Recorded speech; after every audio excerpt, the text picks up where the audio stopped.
We have Karl in North Carolina. Pronouns are he, him. Wants to ask us some more about CRT. Welcome, Karl. Hey, Karl. Hi, Matt. And your guest, I don't know his name. James Croft. I would like to talk about when all of this debate on critical race theory is going to end, and it's going to end at the end of this year when the Republicans, unfortunately, take back the House and the Senate.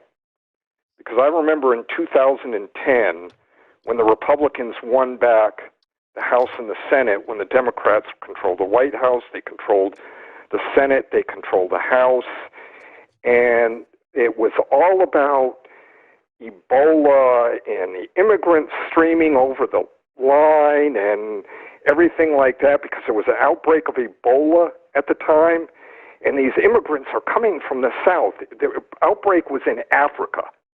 These immigrants are coming from the South carrying Ebola, which was bullshit, and, the media was complicit in giving these people a voice, and they hammered on it and hammered on it, and when the Republicans won, you didn't hear a thing about it ever again. It just disappeared. It's the latest thaw outrage of the right.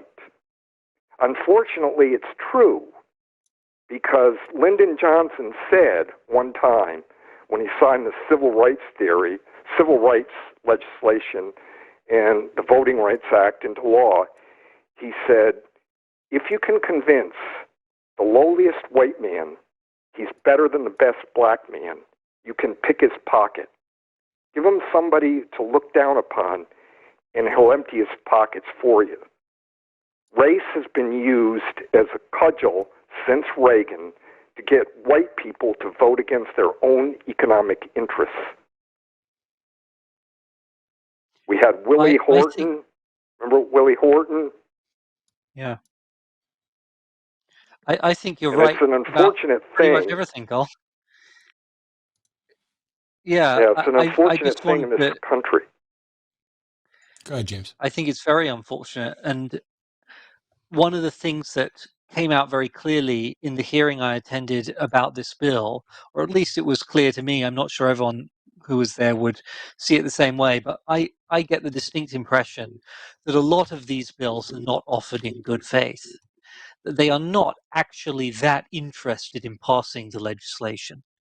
And I think that one way that we can know that is that it is so badly written, right? That you can poke holes in it so easily. And I think that demonstrates that they're not spending hours and hours trying to craft tight legislation that has a chance of passing. They are strategically deploying these bills at a moment when they need to have this debate.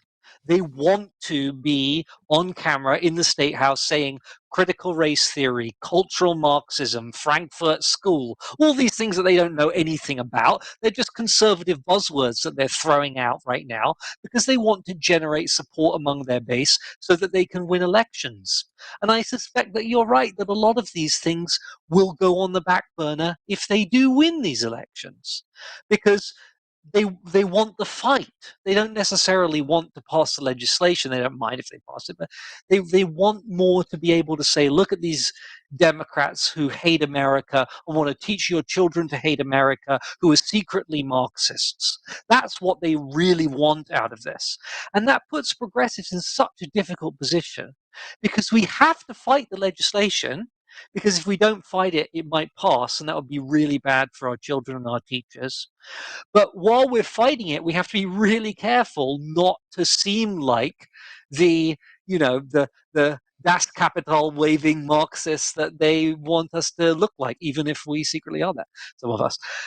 So I think it's symptomatic of a very bad faith style of politics that conservatives are increasingly engaged in this country. And it makes me very afraid, because once you decide that you're going to do anything to get power, including mobilizing people's worst instincts, as you were talking about with Willie Horton and other examples, how far will they go?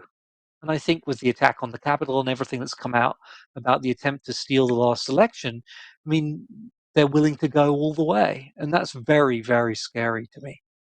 Yeah, and I would agree, Carl, that probably the right will stop complaining about CRT if they do in fact get back uh, into power in Congress.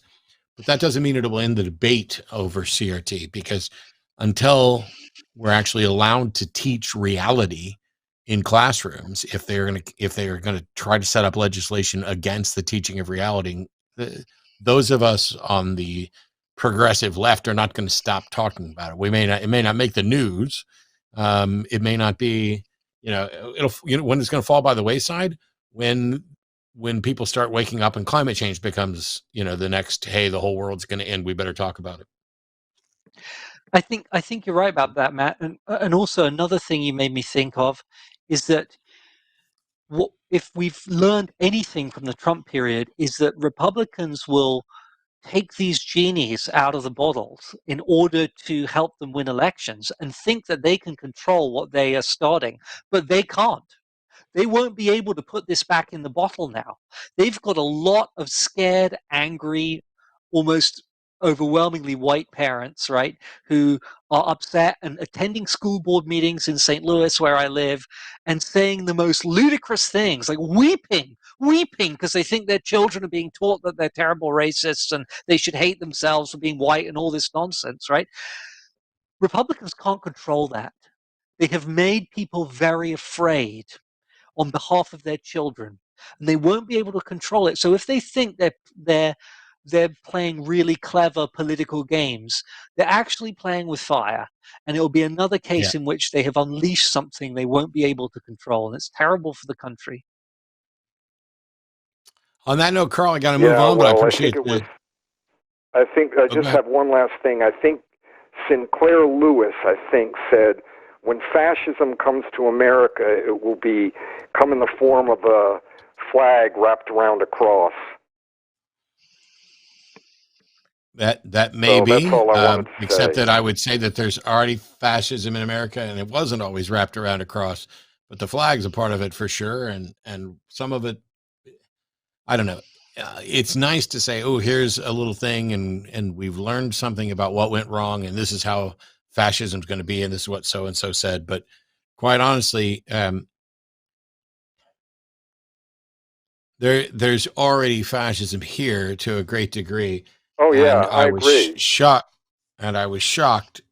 I'm still shocked at January 6th, the insurrection, but I am happy to see that not only is the Southern District in New York going after Trump for real estate stuff, but the Attorney General in Georgia is going after him for election tampering, and the January 6th investigation committee has started to take actions that seem pretty serious, with, where we've got Giuliani and others. And what's strange is I've seen some of the people who were involved going on TV and admitting what they did because they don't think there's anything illegal about making up fake electors. It's bizarre to me. But anyway, I got to move on. Appreciate it, Carl. Thanks so much.